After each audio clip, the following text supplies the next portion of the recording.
Story inaanza na mshikaji mmoja ambaye alikuwa anatokea USA katika masomo na alikuwa anarudi katika nyumba yao bwana.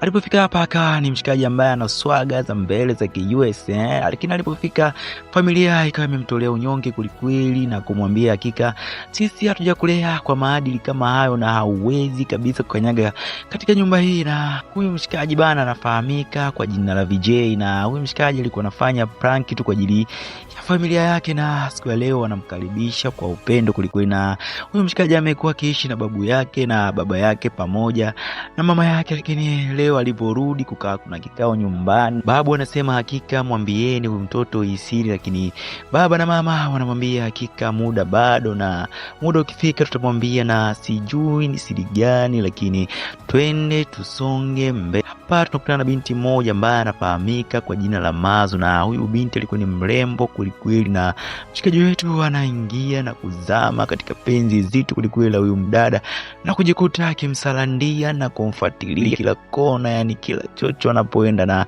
siku ya leo anamletea maua, lakini binti anamwambia hakika hayo maua akampelekee nyuki awe ni hatari. Huyu binti Mazu amekuwa ni binti mwenye maringo saba kulikweli, na alikuwa ni binti mwenye dharau ile mbaya, na alikuwa asamini watu wengine akiamini pesa ndo inaweza kumpa heshima, na alikuwa na maringo na kudharau watu wengine. Na walikuwa wakisoma yeye na VJ katika chuo kimoja, na walikuwa ni watu wa kubishana ile mbaya, na hasa linapokuja lile swala la debate la kubishana kuhusu nani ni bora kati ya mama na baba, na walikuwa na bato lao lilikuwa ni kubwa kulikweli, yani ile mbaya, kulikuwa na mabishano makali kulikweli, jambo ambalo limefanya hata mwalimu acho kwa ajili ya bato kila siku, na bato likawa linaendelea ile mbaya. Na binti akawa amemind kulikweli huyu mshikaji, na akawa ana mind kinoma noma, na aliporudi nyumbani akawa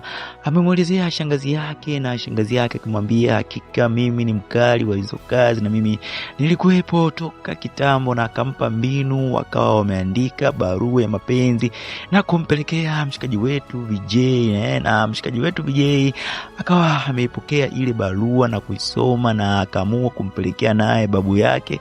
Naye babu yake alipoisoma naye akamwambia hakika mjukuu wangu mimi ni mkali wa hizo kazi, naomba utulie nikupe mistari mikali kwa ajili ya kujibu hii barua ya mapenzi, na nitakuandikia mistari mikali kulikweli ambayo itakufanya mtoto aingie kwenye 18. Na baadaye wakawa wameipeleka ile barua, na babu akawa mstari wa mbele kulikweli kwa ajili ya kuhakikisha penzi tunalo bwana. Na kesho yake darasani emoji za upendo zikawa zinatembea kulikweli. Mshikaji wetu VJ asijue kuwa binti ana mpango wa kumwangamiza kabisa. Kwa sababu gani? Hiyo yote ni kwa sababu alipeleka ile barua kwa principal ya mapenzi na kusema huyu mshikaji bana amekuwa akimtaka na kumsumbua, na shangazi alipoitwa kama amemkataa na kusema hakika mimi sikukuletea barua ya aina yoyote kulikweli. Na mshikaji anaingia katika matatizo makubwa, na hapa binti akawa analalamika huku akiwa analia machozi ya uongo. Mpango wa binti unafanikiwa kwa 100%, na binti anaondoka akiwa na furaha, lakini kwa mshikaji wetu unakuwa ni msala kulikweli, na akiwa katika hatihati ya kupoteza masomo yake chuoni, lakini babu anamwambia hakika usijali na mpango wa kufanya. Na katika nyumba yake na binti anaingia mshikaji mmoja ambaye anajitambulisha kuwa yeye ni baba yake na VJ, na anaongea maneno kwa uchungu, na binti alipojaribu kumpoza na kumtuliza mzee akajikuta anamshika kiuno, na sijui kama huyu ni mzee kweli. Na familia inasamehe na kumwambia mzee hakika wewe nenda, jambo hapa limekuisha. Na mshikaji aliporudi huko anamwagia maua ya kutosha babu, na hapa tunagundua alikuwa ni VJ wala si baba yake na VJ awe ni hatari. Na babu anaendelea kumpa mipango kulikweli, na yote hiyo ikaja kusababisha binti akawa amenasa katika penzi la mshikaji na kujikuta amezama kulikweli katika penzi la mshikaji, na penzi lao likaanza kushamiri kwa kasi. Wakawa wanapendana na kuamini hakuna kitu ambacho kitawatenganisha, na wanaamua kufuata hatua kubwa zaidi ya kufunga ndoa. Na siku ya leo ilikuwa ni siku ya uchumba, na watu wakawa wamealikwa wa kutosha, na watu wakawa wana furaha kweli kweli, lakini ghafla baba wa binti akasema hakika hapa hakuna ndoa. na wala hakuna jambo kama hilo ambalo linaweza kutokea, na mimi siwezi kumuozesha binti katika familia yenu. Na binti akawa anamuuliza baba yake, kwa nini umefanya kitu kama hicho? Na swali kama hilo pia anakuja kuuliza mshikaji wetu Vijay kwa baba yake mkwe kwamba kwa nini ufanye kitu kama hicho? Na baba mkwe akawa amefoka kweli kweli, na akamwambia hakika hujui lolote, na ukitaka kujua lolote kuhusu mimi na kwa nini ndoa imevunjika kamuulize baba yako. Na alipokuja kumuuliza baba yake akawa ameingia unyonge kimtindo, lakini kwa babu akaamua kumwelezea historia, jambo ambalo lilikuwa limefichwa kwa muda mrefu. Mwambia kipindi cha nyuma baba yako alikuwa anafanana kabisa na wewe, na alikuwa na ugomvi na mshikaji mmoja na wakawa wamepambana, lakini kwa bahati mbaya akawa yule mshikaji amepoteza maisha, na hii ikaleta noma ile mbaya kutokana na kwamba mshikaji alikuwa na kikundi cha watu ambao walikuwa ni watu wabaya kulikweli, na wakaja wakateketeza familia ya mshikaji wetu, na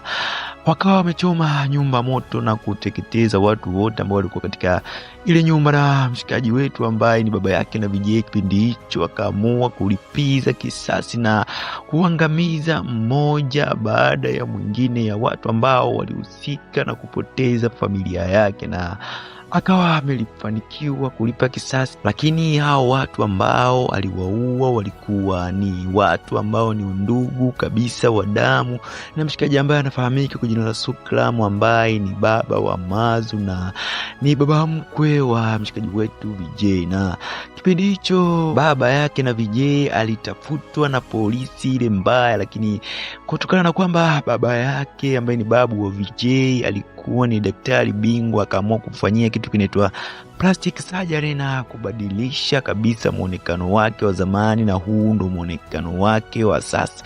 Tunarudi katika miaka ya sasa hivi na familia wanaamua kujishusha na kwenda kuongea na baba yake Mazu na kuamua kuweka pembeni tofauti zao, lakini kwa baba yake na Mazu akawa ni mbishi kweli na kuendelea kusimamia msimamo wake na kusema hilo jambo haliwezekani na mimi siwezi kumuozesha binti yenu kwenu, na ugomvi kwa ni mkubwa kulikweli. Lakini naomba uniambie mshikaji wangu kwenye comment, je, ni sahihi ugomvi wa wazazi kuingilia maisha ya watoto na washikaji wakawa wameamua kuendelea na jambo lao, wapenda nao hawa wakaamua kuendelea bila kujali kama kuna upingamizi katika familia zao. Lakini baba anafika katika harusi anakuta binti yake anaolewa na anaamua kukunjua nafsi yake na kuamua kuungana na familia na kusahau mambo yote yaliyopita na kuwapa nafasi watoto wao waishi maisha ya furaha. Nami najifunza kitu muhimu kupitia familia, ugomvi pamoja na maisha ya nyuma na katika mapenzi. Na nawe niambia mshikaji wangu umejifunza nini katika hii filamu, na huu ndo mwisho, na usisahau kulike, kucomment na kusubscribe kwa ajili ya kujipatia kazi za moto moto na nzuri zaidi ya hii.